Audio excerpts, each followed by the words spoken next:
नमस्कार. हॅलो सह्याद्री कार्यक्रमात आपलं स्वागत. या कार्यक्रमात आपण विविध क्षेत्रातल्या मान्यवरांची भेट घेतो, त्यांचं कार्य जाणून घेतो. आज अशा क्षेत्रातील तज्ज्ञाला आम्ही बोलवलं आहे की जे क्षेत्र अनेक क्षेत्रांचं मूळ आहे. होय, शिक्षण क्षेत्र. आज शिक्षण तज्ज्ञ श्री संदीप वाकचौरे आपल्यासोबत आहेत. सर नमस्कार. नमस्कार. संदीप वाकचौरे हे शिक्षण क्षेत्रात वेगवेगळ्या पातळ्यांवर काम करतात. ते शिकवण्याचं काम तर करतातच, सोबतच शिक्षण कसं असावं, शिक्षण कसं निर्माण व्हावं, त्याचं साहित्य कसं असावं, कुठल्या आधारावर शिकवलं जावं, याचे जे निर्णय शासन पातळीवर होतात अशा विविध समित्यांवर ते सदस्य आहेत. त्यांचा थेट सहभाग आहे आणि स्वतः ते शिकवतात सुद्धा वर्गांवर. आपण शिक्षण तज्ज्ञ म्हणून ओळखले जातात. मुळात आपलं शिक्षण कसं झालं?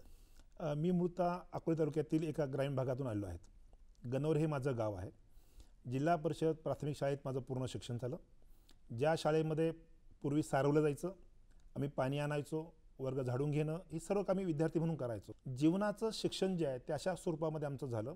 त्याच गावामध्ये रयत शिक्षण संस्थेच्या छत्रपती शिवाजी विद्यालय नावाचं विद्यालय आहे. त्या शाळेमध्ये माझं माध्यमिक शिक्षण पूर्ण झालं. संगमेर येथील पेटीट कनिष्ठ महाविद्यालयामध्ये 12वी विज्ञान 11वी 12वी विज्ञान झालं आणि पुढे मात्र संगमेर महाविद्यालयामध्ये मी संपूर्ण माझं उच्च शिक्षण पूर्ण केलं. माझं शिक्षणशास्त्र पदविका अभ्यासक्रम जो आहे, ज्याला आपण पूर्वी DED असं म्हणायचो, तो संगमेर येथील शासकीय अध्यापक विद्यालयात माझा पूर्ण झाला. पुढे मी MEd केलं, MPhil केलं, त्याच्यापुढे विविध विषयांमध्ये MA केलं मी. हो, पुढे पुढे म्हणत असताना मला लगेच आठवलं 17 पदव्या तुमच्या नावावर आहेत. 17 एवढ्या सगळ्या विषयातले पदव्या आपण घेतल्या आहेत. काय हा म्हणजे एवढा सगळा जो व्यासंग आहे तो कसं गरजेतून निर्माण झाला काय का ध्येयातून निर्माण झाला? तो एका अर्थानं गरजेतून निर्माण झाला. मी जेव्हा शिकत होतो तेव्हा मूळतः मी एका कनिष्ठ महाविद्यालयात सुरुवातीला हाती काही पैसे असावेत आपल्या म्हणून कनिष्ठ महाविद्यालयात मी लिपिक म्हणून कामाला लागलो. बरं. लिपिक म्हणून काम करताना तिथे भास्कर खांडगे नावाचे एक चांगले साहित्यिक प्राचार्य होते आणि ते 2 विषयात MA होते. पुढे पण ते MA करत होते त्यावेळेस.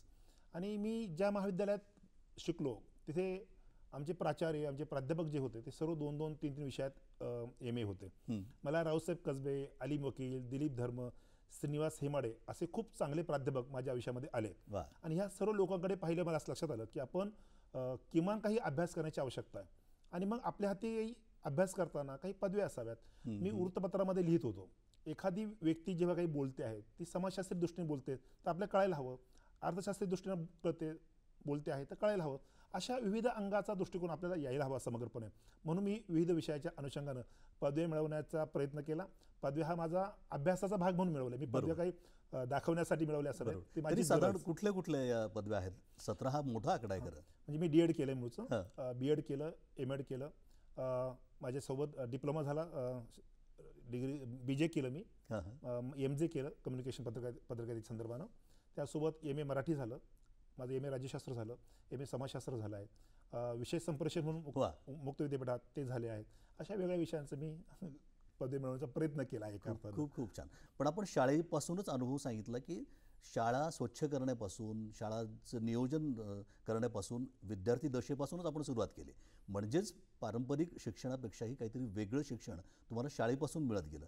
हे कुठले कुठले मार्ग होते की जेणेकरून तुम्ही या आजच्या या यशापर्यंत पोहोचलात, या क्षेत्रात तज्ज्ञ म्हणून वावरत आहात? खरं तर मी खूप भाग्यशाली एका अर्थानं आहेत की पारंपरिक शिक्षणाचा ओढा घरात नव्हताच मुळात. कारण आई अशिक्षित होती आणि आई अशिक्षित असल्यामुळे तिचं काही आग्रह नसायचा की तू हेच केलं पाहिजेत. पण मला असं वाटायचं की आपण चांगलं शिकलं पाहिजेत. पण चांगलं म्हणजे नेमकं काय, तर घरात आग्रह असायचा की संस्काराचं शिक्षण असलं पाहिजेत. मी 12वीच्या वर्गात शिकत असताना मला घरात फ्यूज उडाला. आई असं म्हणाली की ते फ्यूज टाक. म्हणून मला येत नाही आहे. मी 12वी विज्ञान होतो आणि तरी मला टाकता आलं नाही. गावात 6वी नापास असलेला माणूस मी बोलावून आणला आणि त्याला टाकायला सांगितलं. आई म्हणली तुझ्या शिक्षणाचा काही उपयोग नाही. आणि माझ्या लक्षात असं आलं की आपल्या पदव्या, आपले मार्क, आपलं शिक्षण हे कुचकामी आहेत, याला काहीच अर्थ नाही. मग मी थोडंसं जगण्याच्या दृष्टीनं विचार करायला शिकलो की आपलं शिक्षण हे जर जीवनाभिमुख होणं असेल तर त्याला अर्थ आहेत. आणि मला तो एकच शब्द की तुझ्या शिक्षणाचा काही उपयोग नाही माझ्या मनावर रुतला गेला. आणि मला असं वाटलं की आपण आज शिक्षणाचा वेगळा विचार. आणि मी खूप भाग्यशाली दुसरे अर्थ आहेत की मी ज्या वरिष्ठ महाविद्यालयात शिकलो मधुसूदन कोंडे यांच्या, तिथे कमवा आणि शिका नावाची योजना होती. त्या योजनेचा मी विद्यार्थी होतो. मला ग्रंथालयाची अभिरुची होतीच. मी 10वीला माझ्या गावी ग्रंथालय सुरू झालं. उमेश डोंगर नावाचे त्यावेळेचे माझे शिक्षक होते. त्यांनी ग्रंथालय सुरू केलं आणि मला असं म्हणाले की तुला 11वी आणि 12वीला पाससाठी जेवढा पैसा लागेल गावातनं समेर जायला तो आम्ही देऊ, पण तू ग्रंथालयात काम कर. माझा प्रश्न सुटला की आपला रोजगार हाती आलाय, आपल्या पैशावर आपल्याला शिक्षण करता येईल. आणि म्हणून मी तो प्रवास सुरू केला आणि मला ते 40 रुपये त्यावेळेस एसटीचा पास मिळायचं. आणि मग सकाळी 11पर्यंत ग्रंथालयात काम करायचो, दुपारी 5 वाजता कॉलेज सुटलं की 7 वाजता घरी यायचो आणि 7 ते संध्याकाळी मग 10 वाजेपर्यंत ग्रंथालयात काम करायचो. लोक येत होते का, काही 80 लोक यायचे, पण मला फायदाच झाला की जेव्हा वेळ मिळेल तेव्हा मी वाचत गेलो आणि इतके समृद्ध पुस्तक मला वाचायला मिळाले, इतके चांगले लेखक वाचायला मिळाले की वर्गात जे शिकायचो ती सर्व पुस्तकं मी त्यांची संदर्भ ग्रंथ असतील, त्यांची संदर्भ पुस्तक असतील, सर्व लायब्ररीत वाचायचो आणि माझ्या हाती एक मोठा खजिना त्या निमित्तानं मिळाला. मी अगदी 10वीला पैसे नव्हते म्हणून मी गौंड्याच्या हाताखाली पण काम केलं. तिथेही मी जगण्यासाठी पैसे मिळेल का याचा विचार केला. पैसा ही आवश्यक गोष्ट आहे, पण मला ते सर्वस्व कधीच वाटलं नाही आणि मला हा दृष्टिकोन जो आहे तो माझ्या शिक्षणाने दिला असं मला वाटतं. पत्रकारिता हाही एक तुमच्या बायोडाटाचा खूप मोठा भाग आहे. तिकडे कसे वळलात आणि ती सुरुवात कशी झाली? मी 10वीच्या वर्गात शिकत होतो, परीक्षा नुकत्याच झाल्या होत्या. मला वाचनाची एक आवड होती, गावात काही वृत्तपत्र यायची आणि आपल्याला वृत्तपत्र वाचायला मिळावीत म्हणून गावात एक सायकलचं दुकान होतं. त्या दुकानावरती जाऊन बसायचो. पण तो मला काम सांगायचा, जा चहा घेऊन ये, जा हे घेऊन ये. पण ते आणायचो याचं कारण की वाचायला मिळतंय ना आपल्याला, तर ते आणलं पाहिजेत आपण. ही अगदी 4थी 5वीची गोष्ट आहे. आणि मग मी ते आणायचो आणि बसायचो वाचन, तासन तास वाचत बसायचो. वृत्तपत्राचं काही कळत नव्हतं, अग्रलेख कळत नव्हते, स्तंभलेखन कळत नव्हतं, पण बातम्या थोड्याफार कळायच्या आणि वाचायचो. त्या वाचनात एक अभिरुची निर्माण झाली आणि बातम्या लिहिण्याच्या संदर्भानं 4थी 5वीच्या वर्गात शिकत असताना वृत्तपत्रामध्ये बालपुरवणी यायची मुलांसाठीची, त्यात विनोद छापून यायचे. आम्ही विनोद पाठवायला सुरुवात केली की आपलं नाव पेपरला आलं पाहिजे. 5वी 6वीच्याच वयामध्ये आम्ही वृत्तपत्रावर लिहायचो आणि पाठवायचो. आणि एकदा वृत्तपत्रामध्ये विनोद छापून आला. दुसऱ्या दिवशी ते सरांनी आमच्या शाळा वर्गात सांगितलं की काल संदीपचं एक विनोद पुरवणीमध्ये छापून आला. मला ते इतकं अभिमानास्पद वाटलं की आपलं नाव सरांनी परिपाठामध्ये घ्यावं आणि मुलांसमोर सांगावं, हे फार अभिमानास्पद वाटलं. तुमचं नाव आमच्या आकाशवाणीवर पण येऊन गेलं होतं. हो. तो काय अनुभव होता? त्यावेळेस मी माझ्या जिल्ह्यातली पहिली आयएसओ शाळा मी केली होती. म्हणजे मी ज्या शाळेत शिकत होतो त्या शाळेची पहिली नाशिक विभागातली पहिली आयएसओ होती आणि त्या आयएसओच्या निमित्तानं ती बातमी आमची झाली आणि त्यात एक मुलाखत पण झाली. आदर्श शिक्षक पुरस्कार मला जेव्हा मिळाला तेव्हाही आकाशवाणीवरती मुलाखत झाली होती. आणि चपराक प्रकाशनानं ही जी मालिका केली, एकच प्रकाशक, एकच लेखक आणि एकच विषय, या संदर्भाचा आरंभीचा जो भाग आहे तोही आकाशवाणीवरती जवळपास 30 मिनिटाचा कार्यक्रम त्यावरती झाला होता. पण अगदी लहानपणापासूनच तुम्ही आकाशवाणीशी जोडलेला आहात. आकाशवाणीपूर्वी छोट्या मुलांसाठी रविवारी कार्यक्रम व्हायचे आणि ते घरात आमची आई म्हणायची, ऐक, हे ऐकायचं कंपल्सरी आणि तो ऐकण्यासाठी आम्ही करत. तर त्या निमित्तानं आम्ही ऐकायचो आणि मग ते पत्र पाठवायचे आकाशवाणीला की मग ते पत्र या लोकांनी मुलांनी प्रतिसाद दिलेला आहे असं सांगितलं. हा प्रतिसाद दिलाय याची नावं यायची आणि आपलं नाव यावं म्हणून मी अनेक वेळा आकाशवाणीला पत्र पाठवली, पण नावं कधी आली नाहीत. ते आता आकाशवाणीची मर्यादा असतील, एवढी लोक महाराष्ट्रातून पत्र जात असतील, आमचा नंबर केव्हा तरी येईल, पण एकदा मात्र आमचा नंबर आला आणि आमचं नाव घेतलं. त्यावेळेस अशी रेकॉर्डिंगची काही सोय नव्हती, पण आम्ही गावातली काही मुलं सातत्यानं ते ऐकायचो. मग ती दुसऱ्या दिवशी, अरे काल तुझं नाव आलं, काल तुझं नाव, म्हणजे ते जे फिलिंग होतं ना आकाशवाणी नाव येण्याचं, ते इतकं सुंदर होतं की जगण्याला एका अर्थानं खूप ताकद, प्रेरणा त्या आकाशवाणीच्या एका नावानं आम्हाला दिली. मग पुढे तुमचं सदर लेखन पण सुरू झालं आणि या सदर लेखनातूनही काही वैयक्तिक गोष्टी तुमच्या घडल्या, हे तुम्ही अभिमानानं सांगता, ते आम्हाला सगळ्यांना आवडेल. मी मीडियामध्ये आलो, पहिलं काम माझे सार्वमतचे संपादक जे होते आमचे वसंतराव देशमुख म्हणून, मी 10वीची परीक्षा झाली आणि त्यांनी सांगितलं तू काम सुरू कर. मला बातमी म्हणजे काय माहीत नाही, सुरू केलं काम. मी बातमी वाचायचो, कशा लिहायचे समजून घ्यायचो स्वतः सेल्फ, आणि मी सुरू केलं. दरम्यान माझी पत्रकारितेचं डिग्री झाली आणि मी लिहायला सुरुवात केली. 1996 साली महाराष्ट्र शासनानं मूल्य शिक्षण नावाची एक संकल्पना पुढे आणली आणि ती 1 वर्ष मी त्याचा कोर्स केला मूल्य शिक्षणाचा. आणि मूल्य शिक्षण कसं परिणाम करतं या संदर्भात आणि शासनाने स्ट्रक्चर दिलं की यात सुविचार असला पाहिजे, बोधकथा असली पाहिजे, स्ट्रक्चर दिलं. आणि दैनिक गावकरी नावाचं एक नाशिकमधलं अत्यंत चांगलं वृत्तपत्र होतं. ते असं म्हणाले की आपण शाळेत रोज परिपाठ होत असेल आणि त्यांना आवश्यक असेल तर आपण हे रेडी देऊया, आपण सुविचार, दिनविशेष वगैरे असे 8-9 गोष्टी आम्ही देऊया. आणि लिहायला सुरुवात केली आणि ते इतकं चांगलं झालं की महाराष्ट्रातल्या गावकरी जिथे जात होता तिथे सर्व ठिकाणी ते वाचलं जायचं, परिपाठात वाचून दाखवायचं. वंदनराव पोतनीस चालवायचं. वंदनराव पोतनीस होते आणि तेच शाळेमध्ये गेलं, माझं नाव पोचलं. एक दिवस असं झालं की खाली फक्त संदीप वाकचौरे असायचं आणि संदीप वाकचौरे या नावासमोर गणोरे हे गाव आलं. माझा एक मित्र आहे डॉक्टर अरुण बोंबले, त्यांची सासवडी ओतूरची आहे आणि माझे सासरे जे आहेत तिथे शिक्षक होते माध्यमिकला आणि त्यांचे सासरे मुख्याध्यापक होते. मग ते एक दिवस परिपाठात त्यांनी वाचतो की हे असं असं आहे. तर त्यांनी विचारला कोण माणूस आहेत, कारण इतकं संस्कृत वगैरे बोधकथा सर्व मूल्य शिक्षणाचं हा ज्येष्ठ असेल अशी धारणा होती. तर ती मुलगी अशी त्यांना म्हणाली हा आमच्या डॉक्टरांचा मित्र आहेत आणि पोरगा आहेत, अजून काही लग्न झालेलं नाही. तर ते म्हणाले अर्चनाचं लग्न करायचं आहेत का तुम्हाला? ते म्हणाले हो करायचं आहे.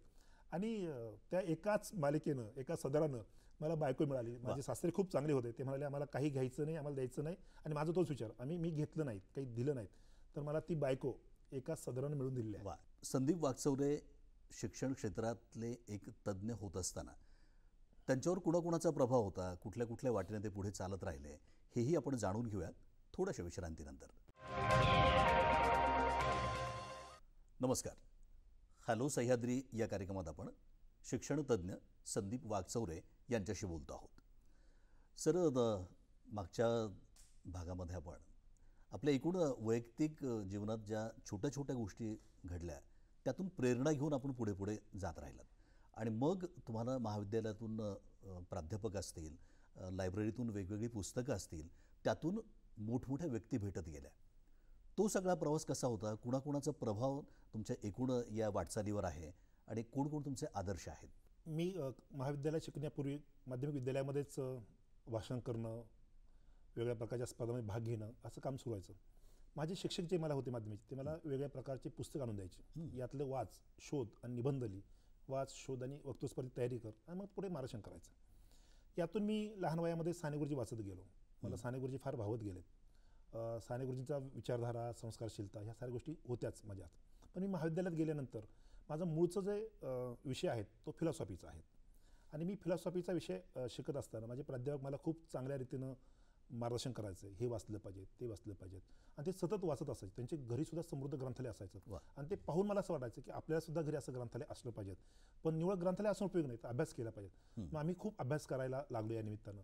मी सकाळी वरिष्ठ महाविद्यालयात शिकत असताना आलो तर मी ग्रंथालयात बसलेला असायचो. तास वाप असेल तर फारसं बाहेर बसणार. आमचे कोणीही प्राध्यापक म्हणले वाकचौरेंना शोधून आणा, तर एक तर वाकचौरे कॅन्टीनमध्ये असतील किंवा ग्रंथालयात असतील, अशा दोनच गोष्टी असायच्या. आणि तिथे असायचं कॅन्टीनमध्ये खूप गप्पा व्हायच्या आमच्या, पण त्या साऱ्या गप्पा शैक्षणिक असायच्या, असं फार काही नाही. तर माझ्यावर सुरुवातीला जो परिणाम झाला, माझे प्राचार्य जे होते कौंडिन्य, ते मूळ गांधीवादी होते, गांधीवादी विचाराचे होते. आणि ते खूप गांधीवादाच्या गोष्टी सांगायचं, खूप चांगल्या रीतीनं गांधी समजून सांगायचं. आणि मी त्यांना खूप ऐकत असायचो. त्या दरम्यान मी गांधी वाचत गेलो. मला ग्रंथालयामध्येच गांधी जसे भेटले तसे विनोबा भेटले, कारण विनोबांच्याबद्दलही माझ्या मनात खूप आकर्षण होतं. त्यांच्यावरती टीका झाली, त्या टीकेला झालं, पण या पलीकडे त्यांनी ज्या भूदान चळवळीचा विचार केला होता की सर्वांचा विकास आणि सर्वांची प्रगती, हा जो विचार होता तोही मला तत्वज्ञानाच्या दृष्टीने भावत गेला. आणि अध्यात्माची एक मोठी परंपरा त्यांनी तत्वज्ञानाच्या दृष्टीने जी मांडणी केली ती मला भावणारी होती की विनोबा आध्यात्मिक संत आहेत, पण त्याच ते सामाजिक विचारवंत आहेत, त्याच वेळेस ते गणित तज्ज्ञ आहेत. अशा विविध अंगा दृष्टिकोन त्यांनी मला दिला. आणि अध्यात्माची परंपरा जी म्हणाल तर गावी माझ्या मी रोज हरिपाठाला जायचो. एक दिवस मी हरिपाठाला उशिरा गेलो. आईने विचारलं कुठे गेला, तर मी खोटं बोललो, हरिपाठाला गेलो. आणि तिने पाठीवर थाप टाकली आणि रोज हरिपाठाला जायचं सांगितलं. एक केलेली चूक आणि तिला पण केला प्रयत्न, यातून माझ्या आयुष्यामध्ये एक संत परंपरा आली. आणि त्यापुढे मी सर्वच वाचत गेलो. संत साहित्याचं एक मला आवड आहे. आणि मग मला ज्ञानेश्वर माझ्या आयुष्यामध्ये आले, मग तुकाराम माझ्या आयुष्यामध्ये आले, असे खूप संत आले. अलीकडच्या कालखंडामध्ये D.Ed करत असताना मी खूप चांगले विचारवंत वाचले. मी टागोर वाचत गेलो, मी विवेकानंद वाचत गेलो. मी अलीकडे गिजूभाई बधेकर वाचलो. गिजूभाई बधेकरांसारखा एक अत्यंत उत्तम दर्जाचा विचारवंत आम्ही जर समजून घेतला असता तर आमच्या देशाचं चित्र बदललं असतं असं मला वाटलं. ते गांधी विचारानेच पुढे जाणारे होते, हा भाग आहेच. जे कृष्णमूर्तींचा एक विचार आहे, बरोबर, असे अनेक लोक मी वाचत गेलो. अनुताई वाघ आहे. हां, अनुताई वाघ म्हणजे गिजूभाईंच्याच शिष्या म्हणून अनुताई वाघ आहेत. ह्या साऱ्या परंपरा महाराष्ट्रात ज्या आल्या त्या गिजूभाईंकडूनच आलेल्या आहेत. गांधीवादानंच ह्या पुढे गेलेल्या आहेत. त्यामुळे ह्या सर्व लोकांचा एक प्रभाव संतांचा आहे, तसा विचारवंतांचा एक प्रभाव माझ्या आयुष्यात आहेत. याचं कारण ते अभ्यासानं त्यांची विचारधारा पुढे घेऊन जाताना लक्षात येतं की आपण समजून घ्यायला हवीत. शिक्षणासंदर्भात निर्णय घेत असतानाच एक सदस्य असता, तो निर्णय आपल्याही विचारातून पुढे जात असतो. आणि सोबतच आपण प्रत्यक्ष शिक्षकही आहात, त्यातूनही आपला आग्रह असतो की प्राथमिक शिक्षणाच्याच वर्गावर, छोट्या वर्गावरच मी जाऊन शिकवेन. हा नेमकं काय मागचा भाव आहे आणि वेगळा कुठला प्रयोग आपण प्रत्यक्ष वर्गात करता? खरं तर तुम्ही म्हणता तसं आहे. माझ्या इतक्या चांगल्या पदव्या असताना मी कुठे, मला अनेक लोक म्हणतात की प्राथमिक शिक्षकाला पदवीची एवढी गरज काय आहे, साधा D.Ed असला तरी तो शिक्षक होऊ शकतो, पगार मिळू शकतो. मला इतक्या पदवींची गरज काय वाटते? तर मला असं वाटतं की लोक असं म्हणतात की तुम्ही कुठेही काम करू शकला असतात, वरिष्ठला करू शकला असता, ज्युनियरला करू शकला, DEDला करू शकला. पण मला नेहमी असं वाटतं की प्राथमिक शिक्षणामध्ये प्रयोग करायची संधी आहे ती संधी इतरत्र नाहीत. प्राथमिक शिक्षणाचा पाया जो आहे तो राष्ट्राच्या प्रगतीचा पाया आहे. बरोबर. समाज व्यवस्थेच्या समृद्धपणाचा तो पाया आहे आणि माणूस घडवण्याचा तो मूलभूत पाया आहे. तर प्राथमिक शिक्षणामध्ये मला अधिक रस आहे. त्यामुळे प्राथमिक शिक्षण काही करून पाहणं आणि ते करून पाहण्यात जे आपले अनुभव आहेत त्याची मांडणी करत राहणं. याचं कारण असं की ज्या वेगानं समाज बदलतोय, ज्या वेगानं संशोधन होत आहेत, ज्या वेगानं आपली एकूण व्यवस्था बदलते, त्या वेगानं शिक्षणाच्या प्रक्रियेत सुद्धा मूलभूत बदल झाला पाहिजे. आणि म्हणून आपण पूर्वी टागोर वाचायचो, प्राथमिक शिक्षणातले सर्व विचारवंत वाचायचो, तर तो कालखंड वेगळा होता. वर्तमान आणखी वेगळा आहे.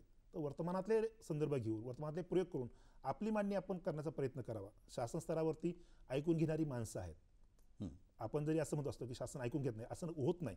शासन स्तरावर असलेले विविध प्रकारचे अधिकारी, शिक्षण संचालक, अभ्यासक्रम समितीचे अध्यक्ष हे सर्व लोक ऐकून घेतात आणि त्यातून निश्चितपणे आपला जो अनुभव आहे त्या अनुभवाची मांडणी जर आपण केली, आपला अनुभव असेल ना तर तो अनुभव जिवंतपणा येत जातो. थेरॉटिकल मांडणी असेल तर त्यात जिवंतपणा येत नाही, पण आपल्या अनुभवाची मांडणी असेल तर त्यात जिवंतपणा येतो आणि हा जिवंतपणा आपण जेव्हा मांडत जातो ना तेव्हा तो एक परिणाम करणार ठरतो. त्यामुळे मला विविध समित्यांमध्ये काम करताना असा खूप चांगला अनुभव मला मिळाला आणि यातून शासन निर्णयाच्या प्रक्रियेमध्ये विविध ठिकाणी काम करताना सक्रियपणानं भूमिका मांडता आल्या, त्याचा स्वीकार होत गेला आणि त्या मांडणीनं चित्र बदलण्यासाठी निश्चित काही प्रयत्न झाले आहेत. निश्चित. मला वाटतं हे प्रयत्न करत असताना तुम्हाला एकीकडे विद्यार्थ्याशी संलग्न राहावं लागतं, शिक्षकांशी, पालकांशी, अधिकाऱ्यांशी, निर्णायक जे आहेत या गोष्टीला पुढे घेऊन जाणारे त्या लोकांशी आणि शासनाशी, अशा वेगवेगळ्या पातळ्यांवर काम करावं लागतं. या सगळ्यांची सांगड कशी घालता? एक दुवा म्हणून खूप मोठं काम आहे. पूर्वी जेव्हा शिक्षक म्हणून हजर झालो प्राथमिकला, त्याच्या अगोदर मी ज्युनियरला लेक्चर म्हणून काम करायचो. कनिष्ठ महाविद्यालयामध्ये पॉलिटिक्स शिकवायचो, मराठी शिकवायचो आणि हे सर्व शिकवत असताना नॉन ग्रँटचं होतं. त्यामुळे मी शिकवत असताना ते घेऊन सकाळी 8 ते 10 तिथे शिकवायचो. 10ला मराठी शाळेत जायचो. दुपारी आमचं जिल्हा शिक्षण संस्था असायची, तिथे ट्रेनिंग असायची शिक्षकांची, तिथे एक्सपर्ट म्हणून जायचो. म्हणजे एकाच वेळेस एका दिवशी 3 प्रकारच्या भूमिका मला पार पाड लागायच्या. आणि संध्याकाळी कदाचित एखाद्या ठिकाणी प्रवचन पण असायचं. म्हणजे तिथे पुन्हा ज्येष्ठ नागरिकांशी बोलावं लागायचं. म्हणजे प्रत्येक ठिकाणची सायकोलॉजी जी आहे ती मला समजून घ्यावी लागायची. मुलांशी बोलताना असलेली भाषा, मुलांशी बोलताना सादर करायचे अनुभव याची मांडणी वेगळी असायची. शिक्षकांच्या समोर बोलताना, शिक्षक म्हणून काम करताना आपण काय करण्याची गरज आहे, आपली ताकद काय आहे, आपण कशासाठी काम करतो, या मानसिकतेनं नव्या बदलते प्रवाह संदर्भात त्यांच्याशी बोलायचं. म्हणजे तिथली सायकोलॉजी पुन्हा वेगळी. तिथे प्रौढांचा मानसशास्त्राचा विचार आपल्याला करावा लागतो. आणि आणखी जे ज्येष्ठ जे आहे, वयोवृद्ध जी लोक आहेत त्यांच्याशी कीर्तनाच्या परिभाषेमध्ये, प्रवचनाच्या परिभाषेमध्ये बोलावं लागायचं. तिथे अभंगाचे प्रमाण सांगावे लागायचे, दृष्टांत सांगावे लागायचे. मला तिथल्या परंपरेचा फायदा शिक्षकांच्या प्रशिक्षण पण खूप झाला की इकडे दृष्टांत देणं, लोकांना मीमांसा करताना किंवा पोपटपंची आपण ज्याला म्हणतो असं सांगण्यापेक्षा असं एखादं उदाहरण देऊन सांगितलं की लोकांना जास्त लोक पडतं. त्यामुळे विविध सायकोलॉजी जी आहेत, प्रौढांची असेल, तरुणांची असेल, अशा सर्व सायकोलॉजीचा अभ्यास करून मला त्या ठिकाणी जाऊन त्यांच्या भाषेत बोलता आलं आणि ह्या सर्व प्रकारच्या भाषा मला कमवता आल्या. महत्त्वाची गोष्ट आहे की मला ह्या सर्व भाषा कमवता आल्या. त्यामुळे मला ते पोहोचवणं अधिक सुलभ झालं. लोक ऐकून घेतात, हे जास्त कौतुकास्पद यासाठी असतं की त्यांच्या भाषेत बोललं की लोक ऐकतात. पण नव्याच्या संकल्पनेत सर्वंकष शिक्षण असेल, शाळाबाह्य विद्यार्थी ही पण एक संकल्पना आहे. त्यासाठी पण अभ्यासक्रम तयार करणं, त्या निर्णय प्रक्रियेतही आपण असता, तेही अनुभव मला ऐकायला आवडतील. शिक्षण हक्क कायदा आपल्याकडे 2010ला आला आणि 1 एप्रिल 2010 पासून देशामध्ये लागू झाला. याने 2 संकल्पना आपल्याकडे मूलभूत स्वरूपाच्या आल्या. एक, शिक्षण हक्क कायद्यातील कलम 4 प्रमाणे शाळाबाह्य मुलांच्या संदर्भातला एक विचार केला गेला आणि मला ही खूप महत्त्वाची गोष्ट वाटते. म्हणजे 100 वर्षापूर्वी आपण कायदा करावा, शिक्षण हक्क कायदा, असं नामदार ओखलेंनी मागणी केली होती. 1884 साली बडोदा संस्थांमध्ये हा विचार झाला होता. दुर्दैवानं आपल्याला शिक्षण हक्क कायदा मिळवण्यासाठी 100 वर्ष संघर्ष करावा लागला. आणि या 100 वर्षाच्या संघर्षाचं फलित काय मिळालं आपल्याला, तर कलम 4ची शाळाबाह्य मुलांची संकल्पना आपल्याला मिळाली. पूर्वी आपल्या कसं होतं, तुमचं वय किती असू देत, पण तुम्हाला जर शाळेत जायचं असेल तर पहिलीतच प्रवेश घ्यावा लागायचा. आता मात्र आपण असं म्हणतो कायद्याप्रमाणे, तुमचं वय 6 वर्ष असेल तर पहिलीत प्रवेश मिळेल, पण तुम्ही पहिलीत गेला नाहीत आणि तुमचं वर्ष समजा 8 वर्ष झालं तर सरळ तुम्हाला 3रीत प्रवेश मिळेल. म्हणजे पहिलीत गेला नाही, दुसरीत गेला नाही, सरळ 3रीत प्रवेश मिळेल. ही संकल्पना आरटीने दिल्यानंतर देशामध्ये मोठ्या प्रमाणावरती मुलं शाळेत दाखल व्हायला सुरुवात झाली आणि हे मोठं यश या कायद्यानं दिलेलं आहे. म्हणजे खरं तर सरकारचं अभिनंदन करायला हवं की पहिलीच्या 8 वर्षाचा मुलगा पहिलीच्या वर्गात बसला, ती 6 वर्षाची मुलं आणि हा 8 वर्षाचा मुलगा, याचं जे अंतर आहे हे जुळत नाहीत आणि मग मुलं शिकण्याच्या प्रक्रियेत सहभागी होत नाही. पण आता समवयस्क असतील तर त्या सायकोलॉजिकली आपण ते जोडले जातात आणि मुलांचं शिक्षण अधिक चांगलं होण्यासाठी मदत होते, ही शालाबाईची संकल्पना आहे. मग या शालाबाई मुलांसाठीचा स्वतंत्र अभ्यासक्रम असला पाहिजे, कारण याचं पहिली पण झाली नाही, दुसरी पण झाली, हा सर्व तिसरी झालेला आहे. तर याला जोडणारं काहीतरी ब्रिज असलं पाहिजे. आणि म्हणून तो ब्रिज कोर्स आपण केला की मूलभूत कौशल्य जी आहेत त्या विषयाची ती त्याला यावीत, आणि ती मूलभूत कौशल्य कोणती ठरवावीत, ते कसे पोचवावं त्या मुलांपर्यंत, या संदर्भाने एक पॅडागॉजीचा विचार जो होता तो या निमित्त मांडला गेला. एक स्वतंत्रपणे अभ्यासक्रम तयार केला गेला, आणि या अभ्यासक्रमाच्या विकासामुळे गेले 2012 पासून तर आता 2025 पर्यंत राज्य शैक्षणिक संशोधन परिषदेचे अभ्यासक्रम तयार केले शालेबाई मुलांचे इतके सुंदर आहेत की इतर राज्यांनी या अभ्यासक्रमाचा आदर्श घेतलेला आहे, आणि या प्रक्रियेत मला सहभागी होता आलं याचाही मला खूप आनंद आहे. दुसरा जो तुम्ही विचार मांडला आहे की सातत्यपूर्ण सर्वंकष मूल्यमापनाचा, हा तर खूप चांगला विचार आहे. समाजात असलेला द्वेष, मत्सर या सारी विचारधारा आपल्याला संपवायची असेल तर आपण सातत्यपूर्ण सर्वंकष मूल्यमापनाचा विचार केला पाहिजे. रजनीश नावाचे जे विचारवंत आहेत त्यांनी या संदर्भातली जी मांडणी केली आहे ती फार सुंदर आहे. आपल्याकडचं मूल्यमापनाचा जो विचार आहे हा केवळ परीक्षा केंद्रित आहे अशी सातत्याने आरोप केला जातो, आक्षेप नोंदवला जातो. हे सातत्यपूर्ण सर्वंकष मूल्यमापन म्हणजे काय आहे, तर शिक्षणासंदर्भाने लोक असं म्हणतात मुलाचा समग्र विकास झाला पाहिजे, व्यक्तिमत्वाचा विकास झाला पाहिजे, शारीरिक विकास असला पाहिजे, मानसिक असला पाहिजे, भावनिक असला पाहिजे, हे सर्व विकासाची परिभाषा बोलली जाते, पण तसा विकास होतो का हे मोजलं जात नाही. या सर्वंकष शिक्षणावर आणि शाळाबाह्य जो अभ्यासक्रम असतो त्या विद्यार्थ्यांसाठीचा, त्याविषयी नक्की आपण संदीप वाकचौरेंना पुन्हा विचारूयात, पण थोड्याशा विश्रांतीनंतर.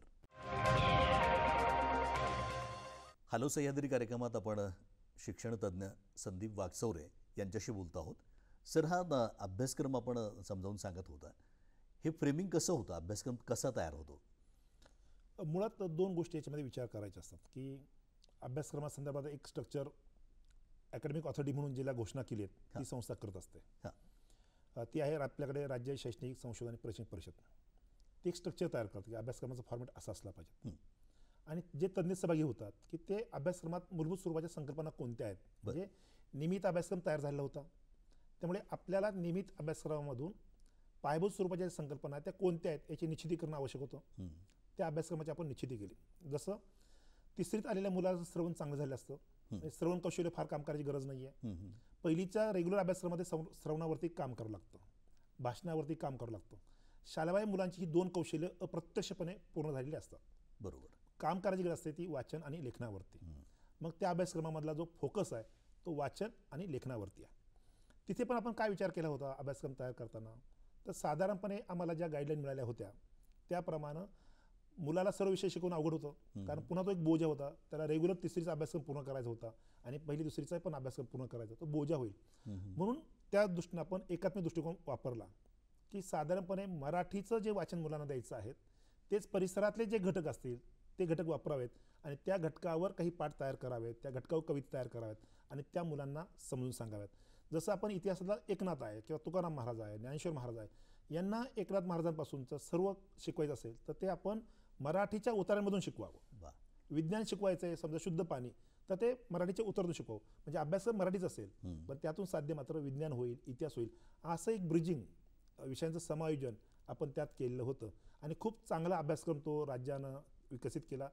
याचं खूप चांगली अंमलबजावणी राज्यामध्ये झाली आणि खूप मुलं शिक्षणाच्या प्रवाहात दाखल झाली.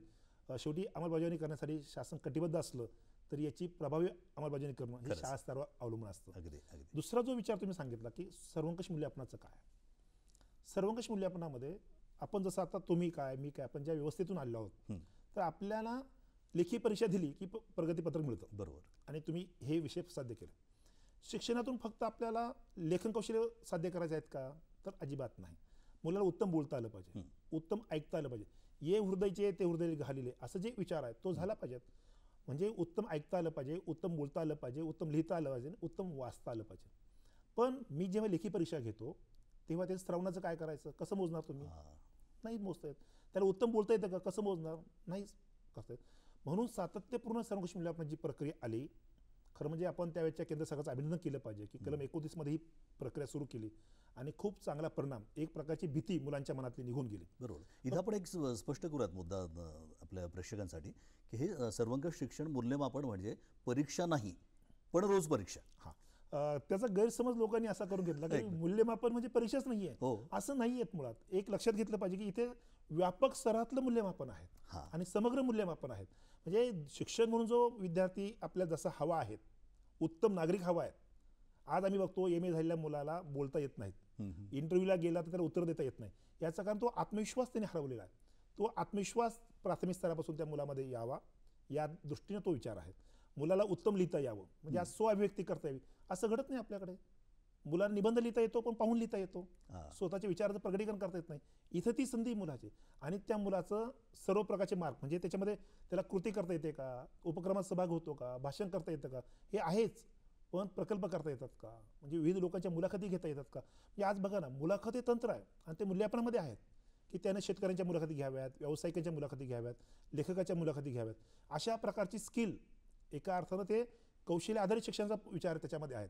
पण आम्ही त्याला असं गृहीत धरलं की ते परीक्षा नाहीत आणि मुले पुढच्या वर्गात जाणार आहेत, बरोबर, असं गृहीत धरलं आपण, आणि त्यामुळे खूप मोठा गैरसमज समाजामध्ये निर्माण झाला. त्याचा पुढचाही मला वाटतं गैरसमज हाच असेल की खूपदा हेही बोललं जातं की हे मूल्यमापन सर्वंकष मूल्यमापन वगैरे जो प्रकार आहे तो खरं तर फेल झाला आहे, अयशस्वी झाला आहे. म्हणून विद्यार्थ्यांना कुठलंही ज्ञान मिळत नाही, त्यांचं पट कमी झाला, त्यांचं शिक्षण कमी झालं. 10वी-12वीला चांगले मार्क्स असतात, पण इथं परीक्षाच नसल्यामुळे ते तयारच होत नाहीत.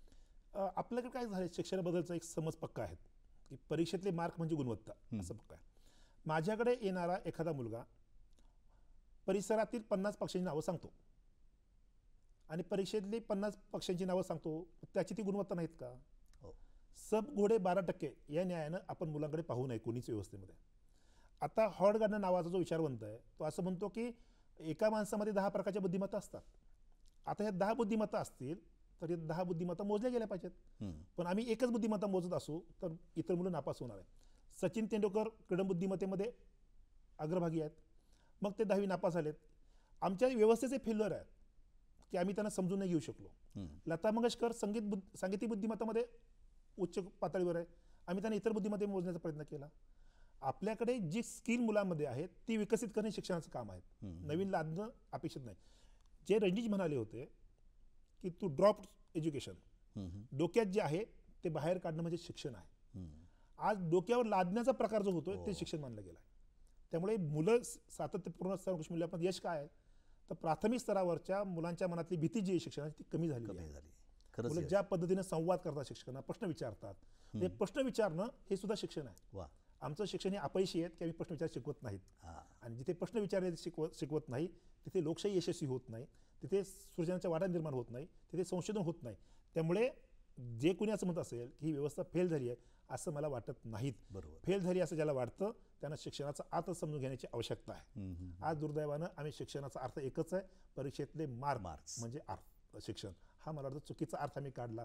मला वाटतं मुलाचं नृत्य हे सुद्धा शिक्षण आहे, मुलाला सुंदरतेनं बोलता येणं हे शिक्षण आहे. खरंच आज वक्त्यांचा अभाव बघा ना किती, आणि त्याचंही मूल्यमापन व्हायला पाहिजे. आणि ते होतंय, आता ते होतंय. म्हणजे माझ्या घरचा मुलगा चांगला बोलतो, त्याला मार्क नाही आहेत, पण CC मध्ये त्याला मार्क आहेत, सातत्यपूर्ण मार्क. मग आम्ही आई वडील म्हणतो तुला परीक्षेला 35 मार्क आहेत, अरे पण इकडे त्याला 12पैकी 10 पडले, 12पैकी 12 पडले, याचं काय करणार तुम्ही? आम्ही समग्र मूल्यमापन करतो. त्यामुळे ही पद्धती अत्यंत चांगली आहे, तिचा लोकांनी स्वीकार करायला हवा, प्रभावीपणाने अंमलबजावणी होईल यासाठी प्रयत्न करायला हवेत. पण त्यापासून आम्ही दूर गेलो तर पुन्हा जुनीच पठडीत आम्ही मुलांना पुढे घेऊन जाणार आहोत.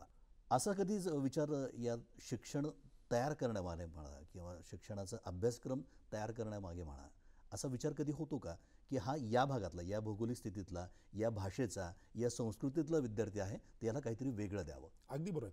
चपराक प्रकाशनाच्या वतीनं भाषा आणि शिक्षण नावाचे पुस्तक माझं प्रकाशित झालं आहे.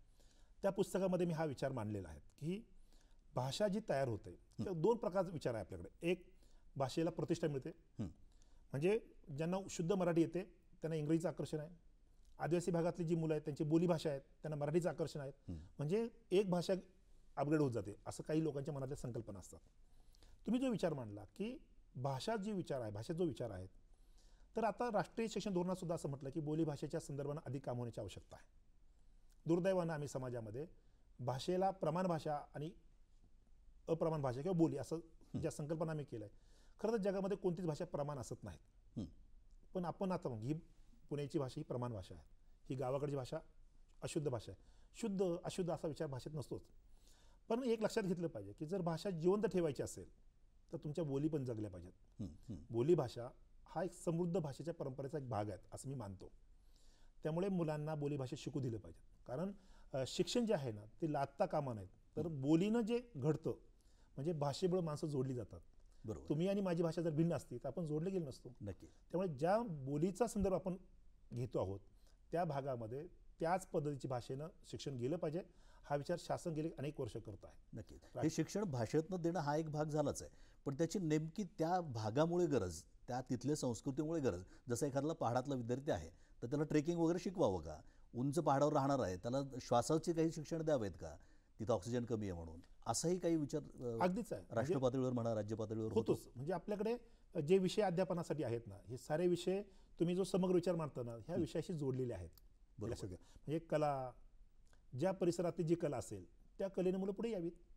मातीकाम आहे, शिल्पकाम आहे, काष्टकाम आहेत, गायन आहे, वादन आहे, ह्या सर्व गोष्टी स्थानिक पातळीवरच्या आहे.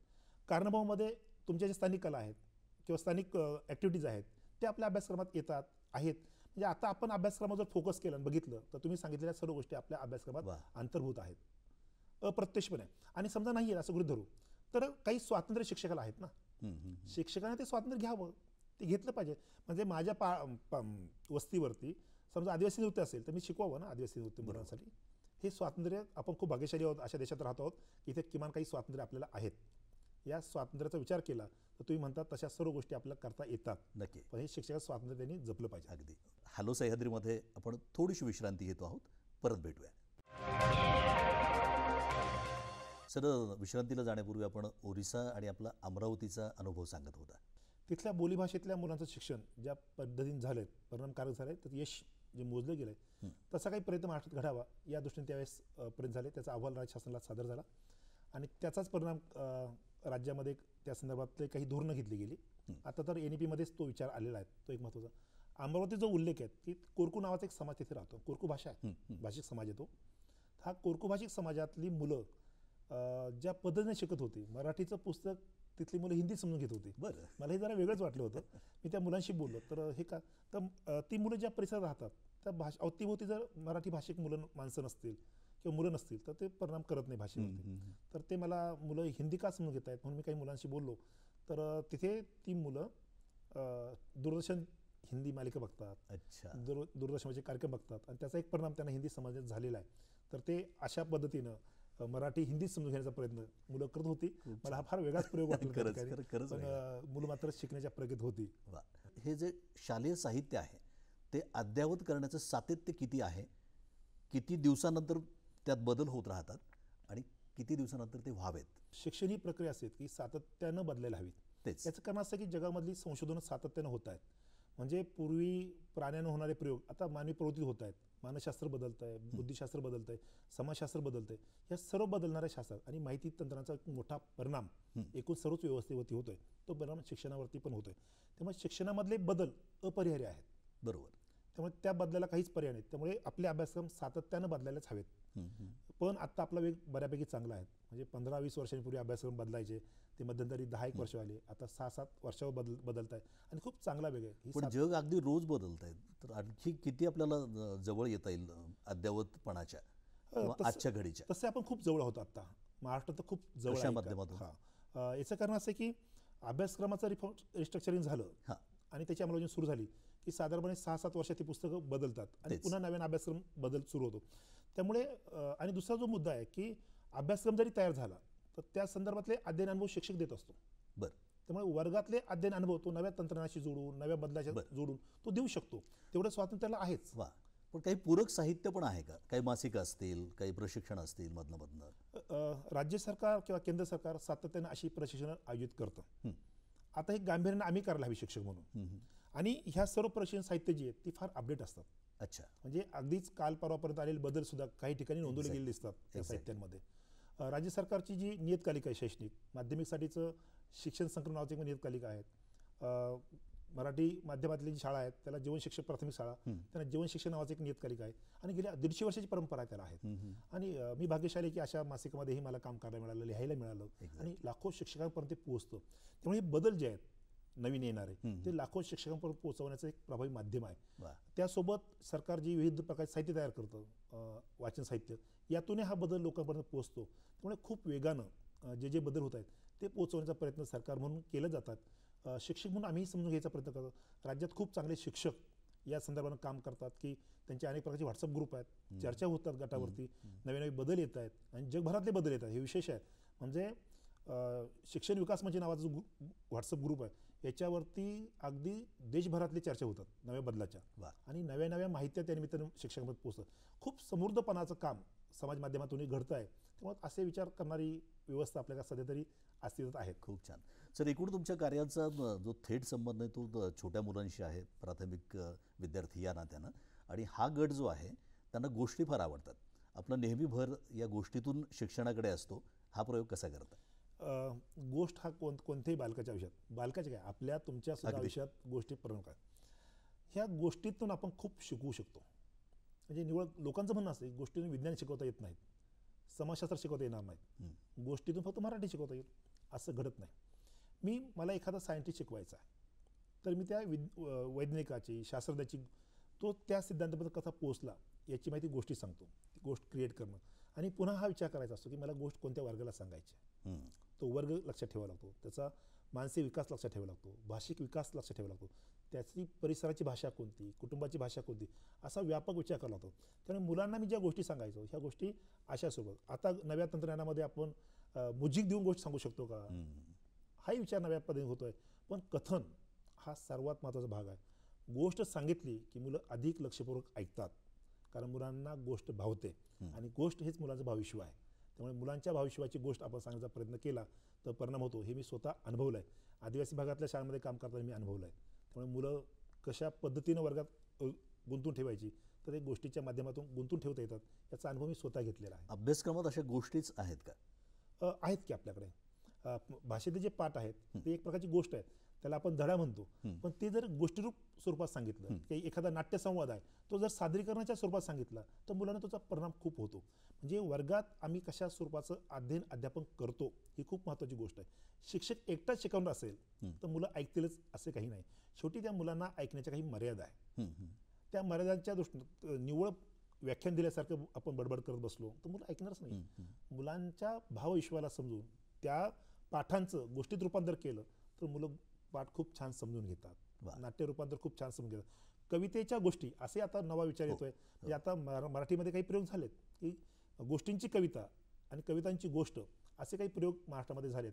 तर अशा प्रकारचे काही प्रयोग आपण वर्गात करू शकतो. नक्कीच सर. आता तुमच्या बोलण्यात एक जाणवतं की शिक्षकाला वेगवेगळी शास्त्र शिकावी लागतात, शिकवावीही लागतात.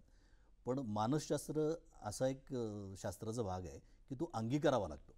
त्याला विद्यार्थ्याचं मानसशास्त्र समजून घ्यावं लागतं, त्याला अधिकाऱ्यांचं मानसशास्त्र समजून घ्यावं लागतं, नेमकं आपली भूमिका काय ती समजून घेणं असतं. याविषयीचं काही प्रशिक्षण होतं का? माझं म्हणणं असं की शिक्षणच समजून घ्यावं लागतं. शिक्षण हा जगण्याचा भाग आहे. शिक्षण वेगळं आणि जगणं वेगळं असं करता येत नाही. विनोबाजी नेहमी असं म्हणायचे, जे जगणं आहे ते शिक्षण असलं पाहिजे. म्हणजे तुमचा जगण्याचा परिणाम हा तुमच्या म्हणजे तुम्ही किती खाल्लं, किती विकास झाला हे कसं मोजणार, तर तुमच्या कॅलरीवर डिपेंड नाही. कॅलरीज तुमच्या शरीराच्या एकूण विकासाच्या प्रकारे दिसल्या तर तुमचं खाणं पचलं असं म्हणता येतं. तसं शिक्षण आहे. शिक्षण हे प्रगती पुस्तकात दिसता कामा नाहीत, ते तुमच्या जगण्यात दिसलं पाहिजे. बरोबर. त्यामुळे तुम्ही जे म्हणतात की जगणं जे आहे ते जगणं आपलं अधोरेखित व्हायला हवं आणि ते शिक्षणात यायला हवं. पण मानसशास्त्र जे आहे तर मानसशास्त्र नव्हे तर एकूणच शिक्षणाचं शास्त्र, एकूण शिक्षणात संबंधित असलेली विचारधारा, हा सारा विचार आपल्या जगण्यात अधोरेखित झाला तरच ते प्रतिबिंबित होईल. विनोबाजी नेहमी असं म्हणायचे, एकदा एक माणूस त्यांच्याकडे गेला आणि तो मला शिक्षक व्हायचं आहे. तर त्यांनी सांगितलं, तुला शिक्षक व्हायचं असेल तुला बटन लावता येतात का, तुला स्वयंपाक करता येतो का, कांदा कापता येतो का, भाज्या निवडता येतात का, तुम्हाला काहीच येत नाही. तो म्हणे मग तू शिक्षक नाही होणार. म्हणजे जगणं हा शिक्षणाचा भाग आहे. त्यामुळे शिक्षकाला जे सांगायचं ते त्याला करून पाहावं लागतं आणि करून पाहिलं तर त्याचा प्रभाव होतो. त्यांनी न करता बडबड केली तर प्रभाव होत नाहीत. मग फक्त वर्गात आपण पोपटपंची करतो आणि तशीच मुलं घडवतो. पण जगणं आणि शिकणं याचं एक नातं असलं पाहिजे. विनोबांची शिक्षण छाया नावाचं जे चपराचं पुस्तक आहे त्यामध्ये विनोबांचा जो विचार मांडला आहे तो हाच आहे की जगणं आणि शिक्षण हे एकाच नाण्याच्या दोन बाजू असल्या पाहिजे. मानसशास्त्र समजून घेणं जसं आवश्यक आहे तसं सर्व शिक्षण समजून घेण्याची आवश्यकता आहे. आणि शिक्षण समजून घेणं आणि तसं जगणं आणि जगण्यातला विचार पुन्हा शिक्षणाच्या रूपानं मांडणं हा फार महत्त्वाचा विचार मला वाटतं करण्याची आवश्यकता आहे. वा, जगणं आणि शिक्षण किती हे समांतर जात आहे याचा एक खूप छान पुरावाच आपण या मागच्या 1-1.5 मिनिटाच्या आपल्या छोटेखानी व्याख्यानातून म्हणूयात मिळाला. आणखी बोलायचं आहे संदीप वाकचौरेंशी. आपण थोडीशी विश्रांती घेऊयात आणि मग पुढे हाच विषय त्यांच्याकडनं जाणून घेऊया. हॅलो सह्याद्री कार्यक्रमात पुन्हा एकदा आपलं स्वागत. स्वतः लिहितासुद्धा, लिहिण्यातूनही पुढच्या पिढीला खूप काही देण्याचा प्रयत्न आपला आहे.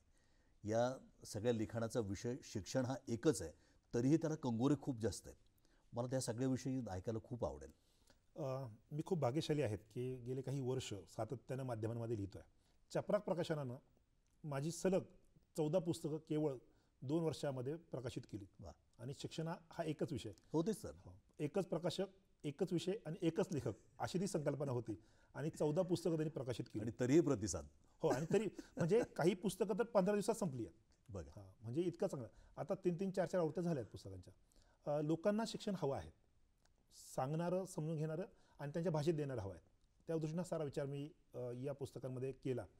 आणि सातत्यानं तुम्ही जसं म्हणालात की अपडेट राहणं जे आहेत, नव्या संकल्पना समजून घेणं आहे, तर ह्या नव्या संकल्पना लोकांपर्यंत पोहोचाव्यात, पालकांपर्यंत पोहोचवाव्यात, शिक्षकांपर्यंत जाव्यात, म्हणून मी सातत्यानं लिहितो आहे. माझं म्हणणं असं आहे की आता हे काम आपण करण्याची आवश्यकता आहे. जितक्या वेगानं जग बदलतं आहे तितक्या वेगानं आपण बदलायला हवं, म्हणून माझा हा छोटासा प्रयत्न मी करतो आहे. या पुस्तकमालेच्या निमित्तानं मला तो चांगला करता आला. आणखी काही पुस्तकं येणाऱ्या कालखंडात येतीलही, पण शिक्षणाला कितीतरी कंगोरे असू शकतात. शिक्षण विविध अंगाने विचार करण्याची गोष्ट आहे. एकांगी स्वरूपामध्ये आपण शिक्षणाचा विचार केला तर यात समाजाचं नुकसान अधिक आहे. आज जे चित्र आपल्या अवतीभोवती निराशेचं आहेत, तो शिक्षणाचा चुकीचा दृष्टिकोन समाजात रुजतो आहे, त्याचा तो दुष्परिणाम आहे. शिक्षणाचा खूप व्यापक पटलावर आपण विचार करण्याची आवश्यकता आहे. आपलं संशोधन पर लिखाण पण भरपूर आहे. प्रत्यक्षपणे अनुभवणं आणि आपल्या अनुभवाच्या जोरावरती आपण केलेल्या प्रत्यक्ष कामावरती काही मान्य आपल्याला करता येते का, याचा विचार मी सतत करत असतो. राज्य शासनाच्या विविध विभागाच्या अंतर्गत संशोधनासाठीच्या ग्रँट्स मिळतात. त्यासाठीचे ॲप्लिकेशन्स करणं, त्यांना ते प्रस्ताव सादर करणं आणि त्यातून संशोधनाची बीजं आपल्या, एक तर मी मुळातच संशोधनाचा विद्यार्थी एका अर्थानं आहेत. मला त्या दृष्टीनं विचार करायला आवडतं, त्या दृष्टीने बघायला आवडतं. त्यामुळे मी प्रत्येक गोष्ट त्या दृष्टीनंच विचार करत असतो. आणि मग आपण केलेल्या कामाच्या संदर्भाची संशोधकीय मान्य आपण करू शकलो तर त्याला एक वजन येतं. शेवटी आपण बोलणं आणि संशोधनाने सिद्ध होणं यात खूप अंतर आहे. नक्कीच. त्यामुळे तो संशोधकीय दृष्टिकोन ठेवून त्याची मांडणी करत जाणं, यात मी प्रत्यक्षपणे काम केलं आहे. तसा प्रत्यक्ष काम केल्याचा अनुभव असल्यामुळे त्याला एक वजनही प्राप्त होतं. तर या दृष्टीने मी संशोधकीय विचार अनेक प्रोजेक्ट गव्हर्नमेंटला पण सादर केले आहेत आणि अजूनही त्या संदर्भात काम करतो आहे. विविध लिखाणाला म्हणजे अनेक पुस्तकांना मान्यवरांच्या ज्या प्रस्तावना लाभल्या आहेत, तो एक वेगळाच विषय आहे आणि ते एक वेगळं तुम्हाला सन्मान आहे तुमचा तो एक. अगदी म्हणजे महाराष्ट्रातले शिक्षण संचालक डॉक्टर शकुंतला काळे, शिवाजीराव तांबे, NK जरग साहेब किंवा दिनकर पाटील साहेब, दिनकर टेमकर साहेब, बहुतांश शिक्षण संचालक आणि यशवंतराव चव्हाण विद्यापीठाचे कुलगुरू सोनवणे सर यांचीसुद्धा प्रस्तावना आहेत. महाराष्ट्रातल्या अनेक चांगल्या लोकांनी या पुस्तकाचं कौतुक केलं आहे. तत्कालीन मुख्यमंत्री एकनाथराव शिंदे यांनी त्या 2 पुस्तकांना माझ्या पाठराखण केलेली आहेत. मला वाटतं की राजसत्तेच्या एका पदावर बसलेल्या व्यक्तीनं अशा प्रकारची पाठराखण करणं हे एका अर्थानं आपल्या प्रवासाला दिलेल्या शुभेच्छा असं मी मानतो. अभ्यासक्रम तयार होण्यात मदत करत असताना तुमची स्वतःची पुस्तकं अभ्यासक्रमात आहेत. अभ्यासक्रमाला पूरक वाचनासाठी आहेत. शिक्षकांनी काय वाचावं अच्छा, या संदर्भात शासन दरवर्षी काही पुस्तकांची शिफारस करतो. टिळक महाराष्ट्र विद्यापीठात पण एक अभ्यासक्रम वृत्तपत्र आणि कायदा नावाचं आहे. विद्यापीठामध्ये बहिस्त याच्यात जी मुलं आहेत त्यांच्याकडे मी व्हिजिटर म्हणून जात असतो. राईट. तिथे वृत्तपत्र आणि कायदा नावाचे पुस्तक आहे. लिखाणातूनही तोच प्रकार पुढे येतोय. लिखाणातून जास्तीत जास्त माहितीच देण्याचा प्रयत्न होतोय. यावर आपलं काय मत आणि काय दृष्टिकोन आहे? आत्ता आपल्याला गरज आहे ती चिकित्सक दृष्टिकोन विकसित करण्याची. बरोबर. मुलांमध्ये 21व्या शतकात जी कौशल्य सांगितलेली आहेत ती कौशल्य रुजवण्याची आता आवश्यकता आहे. काय शिकायचा हा प्रश्नच नाही आता. कसं शिकायचा हा खरा प्रश्न आहे. हो. आता आपल्याला नव्या पिढीमध्ये कसं शिकायचं आहे हे रुजवण्याची आवश्यकता आहे. त्यामुळे ही माहिती संपन्नता जी आपल्या अवतीभोवती आली आहेत यातलं योग्य कोणतं, अयोग्य कोणतं याचाही विचार आपल्याला करावा लागणार आहे. आणि हे रुजवता आलं, अगदीच तुम्ही जो विचार केला की स्पर्धा परीक्षेमध्ये मुलं करता काय, तर हे सर्व तेच आहे ना की माहिती संपन्न असलेली व्यवस्था मुलं उभी करत आहे. पण मला नेहमी असं वाटतं की अशा माहिती संपन्न व्यवस्थेतनं मुलांना मार्क मिळतील, पास होतील, पण तुम्ही चांगले अधिकारी नाही होऊ शकणार. खरंच आहे. शेवटी आकलन जी गोष्ट आहे, समज जी गोष्ट आहे, ही किती आहे तुमची त्याच्यावर तुम्हाला चांगला अधिकारी होता येतं. माहितीनं फक्त पास होता येतं, पण जीवनात पास होण्यासाठी तुम्हाला आकलन असावं लागतं आणि त्यासाठी समृद्ध वाचन असावं लागतं. अगदी. नव्या लेखकांना उभं करणं आहे, त्यांना काही मार्गदर्शन करणं आहे, ते तुमच्यासारख्यांनी करणं खूप गरजेचं आहे. काय आपलं त्यांच्यासाठी अगदीच खरं गंभीर आहे. मी असं विचार करतो की शिक्षण फुलवण्यासाठी आहे. गिजूभाई नेहमी असं म्हणायचे की शिक्षणानं मुलं फुलली पाहिजेत, बहरली पाहिजेत. आज ते बहर आणि फुलणंच थांबले जवळपास. म्हणजे पहिलीला वर्गात आलेल्या मुलाचा विचार जेव्हा पालक करतो तेव्हा पालकाला असं वाटतं की मला इंजिनियर बनवायचं आहे. हां. अरे त्याला शिकायचं आहे, अजून त्याला विचार दृष्टिकोन तयार व्हायचा आहे. पण तो पहिली ठरवतो याला इंजिनियर बनवायचं आहे, याला डॉक्टर बनवायचं आहे, याला वकील बनवायचं आहे. म्हणजे मुलाला काय करायचं आहे हे पालक पहिली ठरवतो आणि त्याच्यावरती प्रचंड तणाव निर्माण करतो. ओझं आहे. पहिलीची मुलं शिकवणीच्या वर्गात जात आहेत. तुम्ही विचार करा, 6 तास विद्यालय किंवा ती शाळा आणि मग 3 तास ट्युशन, 9 तास ते पोरगा आणि घरी आल्यावर परत 3 तास अभ्यास. पहिलीच्या मुलाला तुम्ही शिकवणी लावता, त्या मुलाला जगण्याचा आनंद घेऊन देणार की नाही? खरंच आहे. जगणं हे शिक्षण हे आम्ही का समजून घेत नाही आहे. आणि या तणावातनं मुलांना मार्क मिळत आहेत, नाही असं नाही आहे. पण ते मार्क घेणारी मुलं तुम्ही बघा ना, राज्यात किंवा देशामध्ये इयत्ता 10वीचा 12वीचा निकाल बघा देशातल्या सर्वच बोर्डांचा, आणि त्याच वेळेस भारत सरकारच्या असलेल्या परराष्ट्रीय सर्वेक्षणातला निकाल बघा. प्रचंड अंतर आहे. कारण इकडे आकलन तपास जातं आणि तिकडे पाठांतरानं पुढे जातात, शिकवणी वर्गांत पुढे जात आहेत. त्यामुळे तुम्ही समृद्धपणे शिक्षण घेत नाही आहात. तुमचं शिक्षण हे फक्त बौद्धिक विकासाच्या अंगानं आहे, पण तोही समग्र बौद्धिक विकास नाहीत, तर केवळ मार्काच्या अंगानं आहेत. प्रगती पुस्तक मार्काचं आहे, जगण्याचं नाही, गुणाचं नाही. त्यामुळे आत्महत्येकडे जी मुलं आहे, तुम्ही बघा यावर्षी कोट्यामध्ये जे आत्महत्या झाल्या ते कसलं लक्षण आहे? 96-97% मार्क मिळवलेली मुलं कोट्यात जातात, सहभागी होतात आणि तिथे एका सत्रात 36 आत्महत्या आहे. सर्वोच्च न्यायालयाने त्या संदर्भात निर्देश दिलेत. मला वाटते फार निराशाजनक चित्र आहे. खरंच. आई वडिलांनी तणाव कमी करण्याचा प्रयत्न केला पाहिजे. शिकू द्यावं मुलाला आनंदानं. शिकण्याचे मार्ग जे आहेत ते इतके भिन्न भिन्न स्वरूपातले आहे. तुम्ही ठरवू नका त्याला काय त्याला ठरवू देत. आगामी या क्षेत्रातलं आपलं कार्य कुठलं येतं आहे आणि थेट विद्यार्थी, पालक, शिक्षक यांना आपला काय संदेश असणार आहे? माझी आता चपराक प्रकाशन वतीनं आणखी काही पुस्तकं येत आहेत.